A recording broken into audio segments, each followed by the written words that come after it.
Welcome to another HSExtra.com high school football video, Coach's Clipboard edition. I'm Joe Serrera, and I am joined right now by Southeast Guilford Falcons head coach Earl Bates. Coach Bates, thank you again for joining us. Well, thank you, Joe. Your Falcons are 3-0 heading into Metro 4A conference play. Has this team surprised you at all? No, we're not surprised. Of course, we wanted to be 3-0 at this point, and it's good that we are, and we're really looking forward to this week's game. Mm-hmm. How important was your team's 20-3-7 win at Dudley in week 2 to your kids, to the mindset for your program? Well, going into that game, I know it's a shocker to a lot of people, but it's like we preached to our kids. We didn't drive over to Dudley just to play a football game. We drove over there to win. Mm-hmm. And our kids did. And yes, it gave them a lot of confidence. And I think also it showed them that they could beat a tough opponent on the road as well. Mm-hmm. Yeah, I mean, Southeast Guilford's won 3 of the last 6 meetings with Dudley. So it's not like, that was unprecedented in any way. So I and other people shouldn't have been surprised. What have you learned about this group that you have through 3 games? What have they shown you?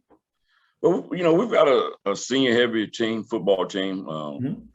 So we expected, those guys to really come together and carry the team, and they've done that. For the most part, we've been playing at a very high level.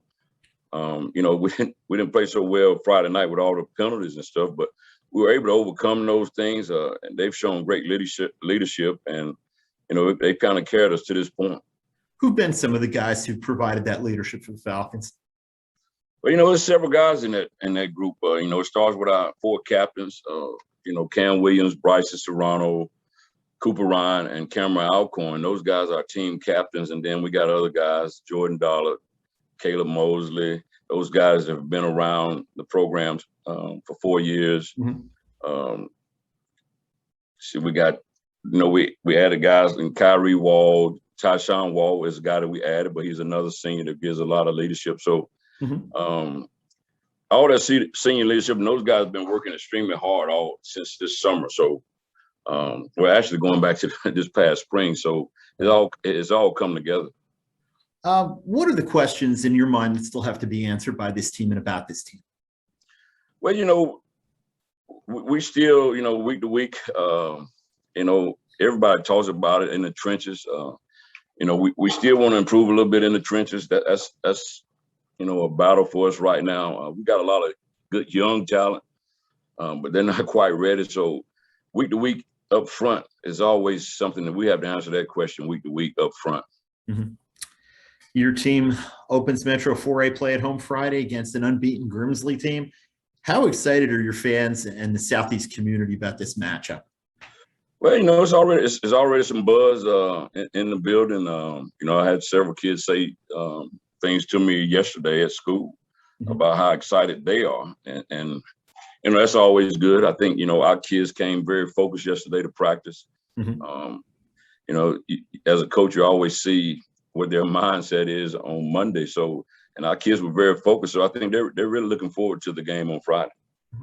What do you see when you watch this Grimsley team on film? You've seen them for years, in one shape or form, or gone against Coach Brown, at various stops along the way. Well, they're defensively, they're big and strong in the middle with their defensive tackle and that nose, 55-99, those big bodies, in the middle, that stands out right off defensively for them.